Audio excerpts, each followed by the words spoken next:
the indiscriminate attack upon countries who never sought this conflict, the huge damage done across the Gulf to civilian infrastructure with civilian casualties is abhorrent.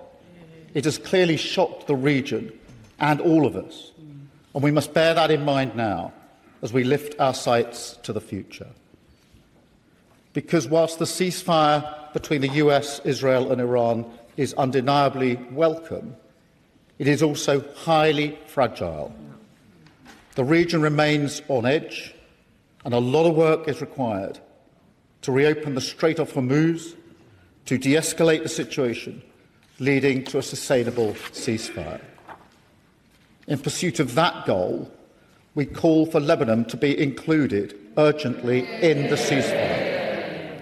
Diplomacy is the right path, and I welcome the talks taking place this week. Hezbollah must disarm, but I'm equally clear Israel's strikes are wrong. They are having devastating humanitarian consequences and pushing Lebanon into a crisis. The bombing should stop now.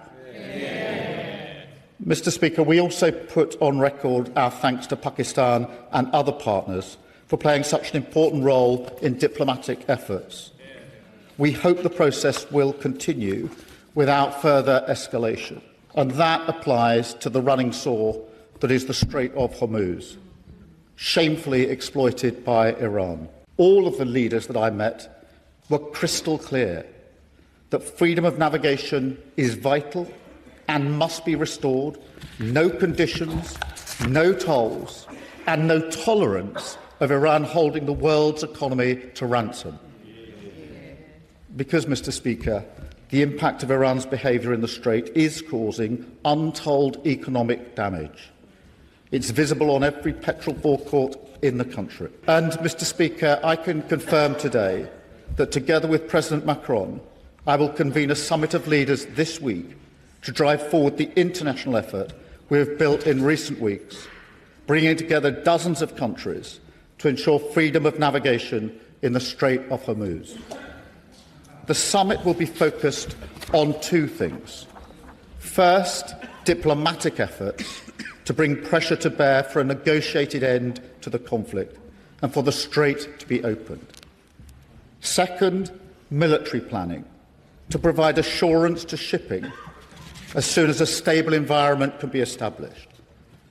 And let me be very clear, this is about safeguarding shipping and supporting freedom of navigation once the conflict ends.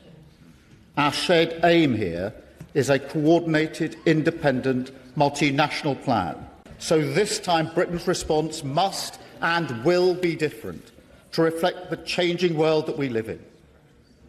That starts with our economic security, where during this conflict alone we've capped energy bills, raised the living wage, strengthened workers' rights and ended the two-child limit that will lift nearly 500,000 children out of poverty. But, Mr. Speaker, looking forward, it also means a closer economic relationship with our European allies, because Brexit did deep damage to the economy. And the opportunities we now have to strengthen our security and cut the cost of living are simply too big to ignore. Finally, Mr. Speaker, we must strengthen our defence security. That means boosting our armed forces as we have, with the biggest sustained investment since the Cold War.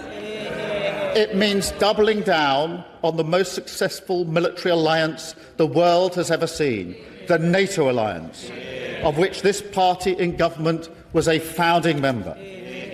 But it also means strengthening the European element of that alliance, taking control of our continent's defence more robustly, deepening our partnerships. The Strait of Hormuz is a choke point for oil and gas getting to the international market. That's pushed the price up. That's being reflected in every household. And that's why, Mr. Speaker, the only way to take control of our energy bills is to go faster on energy independence. A threat to Iranian civilians in that way is wrong.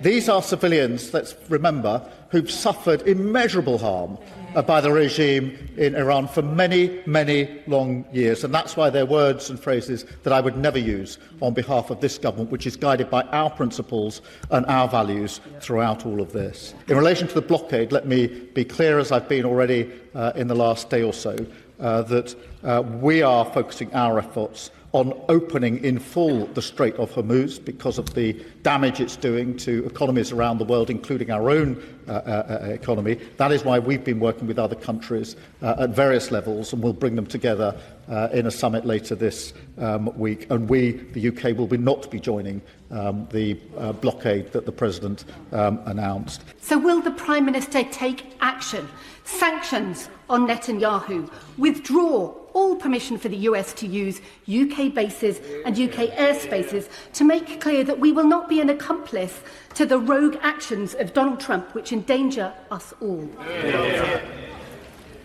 The US are using the basis to attack the Iranian capability to fire missiles into the region, including at our citizens and our nationals.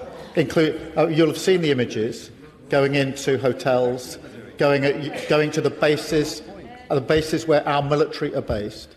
Is she seriously suggesting that we should reduce the protection for our people in the region and expose them to attacks they wouldn't otherwise be exposed to? That, to me, is a dereliction of duty, and I will never do that.